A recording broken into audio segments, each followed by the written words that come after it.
A tempestade caía grossa naquela noite no interior de Minas Gerais. Os relâmpagos riscavam o céu e por um instante iluminavam um pequeno casebre de madeira, isolado no alto de um morro, cercado por mato fechado e estradas de terra lamacenta. Lá dentro, o calor da lareira combatia o frio úmido que entrava pelas frestas das paredes.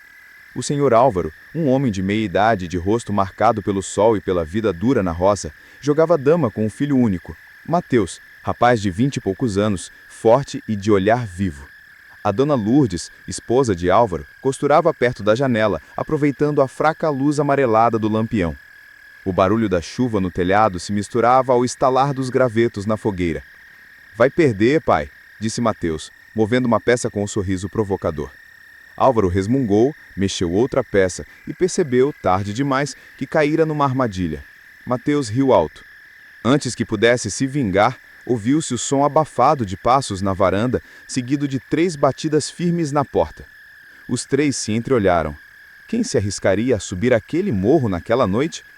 Álvaro se levantou, abriu a porta, e na moldura da tempestade surgiu a figura alta e robusta de um homem com longo sobretudo encharcado e um chapéu de feltro.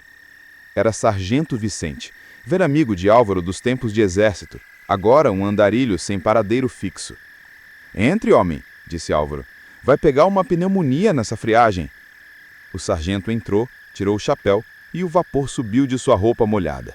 Sentaram-se, beberam um café forte e começaram a conversar sobre viagens, conflitos antigos e lugares que Vicente havia conhecido, especialmente sua longa estadia na Amazônia e nas regiões mais isoladas do Brasil, onde, segundo ele, havia visto coisas que não se explicam. Foi então que tirou do bolso um embrulho de pano grosso, amarrotado. Abriu lentamente, revelando uma pata seca, encolhida, de aparência grotesca, com garras retorcidas e um cheiro leve, mas enjoativo, como de carne muito velha. "É de macaco prego?", disse Vicente, com a voz baixa. "Mas não é só isso. É um amuleto." Álvaro e Mateus se inclinaram, curiosos. Lourdes franziu o nariz. "Diz a lenda que um pajé antigo, querendo mostrar que o destino não deve ser mudado, colocou um feitiço nesta pata. Quem a possui pode fazer 3 desejos, mas cada desejo tem um preço." A família riu, desconfiada, mas o sargento ficou sério. "Eu já usei os meus 3, e não quero falar sobre o que aconteceu. Só digo que nada saiu como eu queria. Nada." Vicente, sem mais, jogou a pata no fogo da lareira. Álvaro, num impulso, a pegou de volta. "Quanto você quer por ela?", perguntou. O sargento recusou, mas após insistência, entregou-a sem cobrar nada, apenas deixando um aviso frio. "Se for usá-la, escolha bem as palavras e esteja pronto para pagar o preço." Ele se despediu e desapareceu na chuva. Mais tarde, a família, ainda rindo da história, começou a brincar sobre o que pedir. Mateus sugeriu dinheiro para pagar as dívidas da fazenda. Álvaro, com a pata na mão, disse: "Quero 20 mil reais." A pata pareceu se contrair levemente, como se algo vivo se movesse sob a pele ressecada. Álvaro a soltou, assustado. Lourdes riu. Deve ter sido só impressão. Na manhã seguinte, Mateus saiu cedo para trabalhar na serraria. No meio da tarde, um carro subiu a estrada de terra. Um homem engravatado desceu, tirou o chapéu e falou com pesar. Houve um acidente.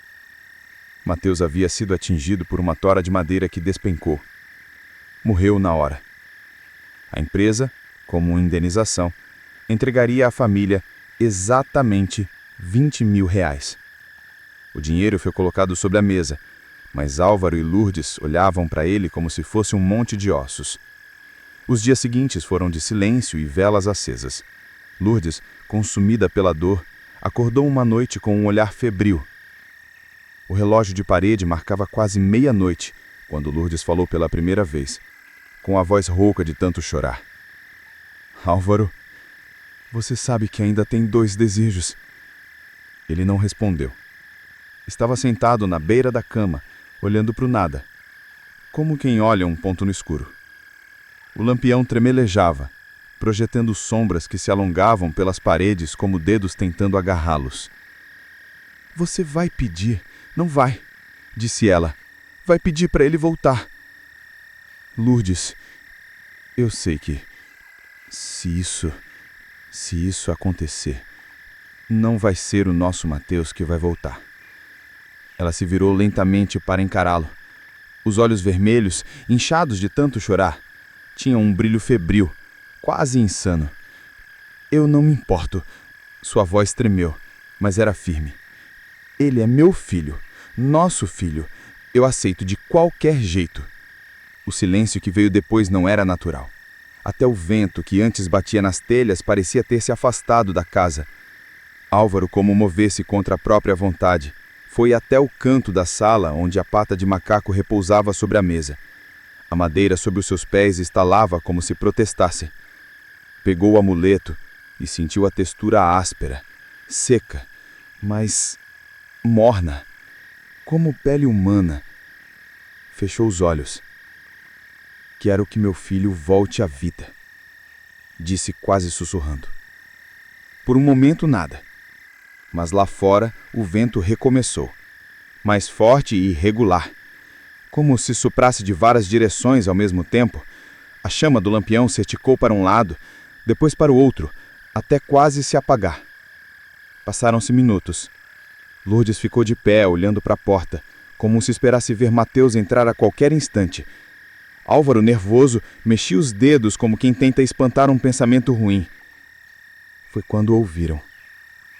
Toque, toque, toque. 3 batidas secas no portão de madeira, lá fora. O sangue de Álvaro gelou. Lourdes levou as mãos à boca como se tentasse conter um grito. Mas o som que saiu dela foi um soluço misturado com riso nervoso. "É ele. É Mateus." Do lado de fora, algo começou a andar pela varanda. Passos lentos, arrastados, como se pés descalços estivessem pesados demais para se erguer. Então veio outra sequência de batidas, agora na porta principal, mais fortes, mais urgentes. Bum, bum, bum. A madeira da porta tremeu, a tranca de ferro chacoalhou. Álvaro recuou 2 passos, o coração disparado. Lourdes avançou, mas ele segurou seu braço. "Vai, espera", disse com voz trêmula. "Não abre." Ela se soltou furiosa. "É o nosso filho, Álvaro. Está com frio, com fome, e você quer deixá-lo lá fora?" As batidas aumentaram de intensidade. Agora vinham acompanhadas de um som baixo, áspero, como respiração forçada. Cada expiração parecia arranhar a garganta de quem estava do outro lado. Entre uma batida e outra, ouviu-se o arranhar lento, de unhas, ou garras, descendo pela madeira. Um som agudo, quase insuportável, que fez os dentes de Álvaro ranger. "Álvaro." Ele tentou, mas ela já estava indo até a mesa, pegando a chave do cadeado. O cheiro veio antes mesmo dela alcançar a porta. Um odor denso, úmido, como terra revolvida depois de dias de chuva, misturado ao fedor azedo de carne que já passou do ponto de apodrecer. Lourdes não pareceu notar, ou não se importou. Álvaro, em pânico, recuou para um canto da sala, segurando a pata de macaco como se fosse um animal vivo que pudesse mordê-lo. O objeto pulsava levemente em sua mão. Ele sentia. Pulsava como um coração. A chave girou na fechadura. Cré, cré. Do lado de fora, o silêncio caiu por um segundo. Depois algo encostou na porta, muito leve, como se a orelha de alguém estivesse colada à madeira, ouvindo. Lourdes começou a levantar a tranca. Álvaro gritou: "Não!" Num impulso, ergueu a pata e, com lágrimas nos olhos, falou rápido, quase tropeçando nas palavras: "Quero que tudo volte a ser como antes." A pata se contorceu violentamente, soltando um estalo seco. Álvaro a deixou cair no chão. No mesmo instante, as batidas cessaram, o vento parou, o silêncio foi tão repentino que fez os ouvidos unirem. Lourdes, com a mão na tranca, abriu a porta com força. A varanda estava vazia, o portão fechado. A estrada de terra descia silenciosa até sumir no escuro. Só havia um detalhe.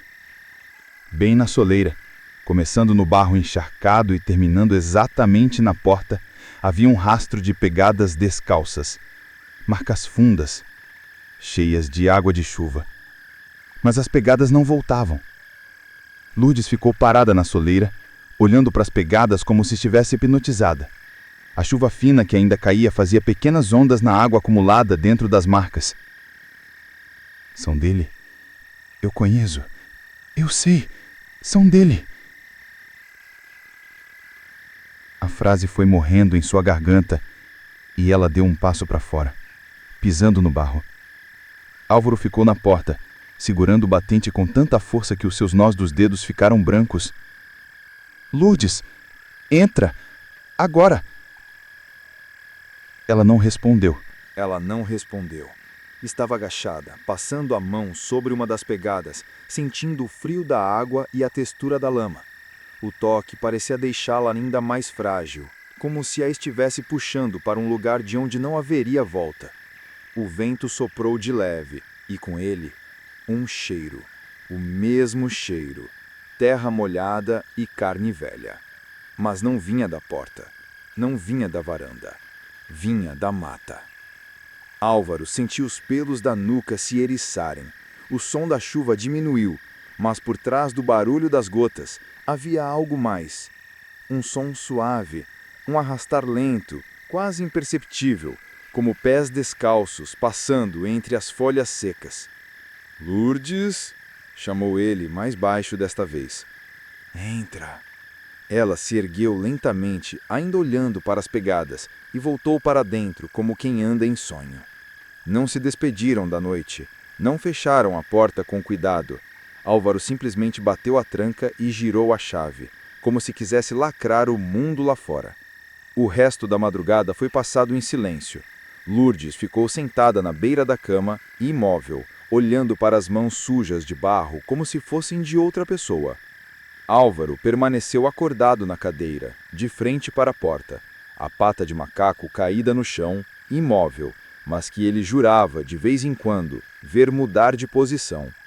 Quando o primeiro galo cantou, e a luz cinza da manhã começou a invadir as frestas da casa, Álvaro achou que ouviria apenas o amanhecer.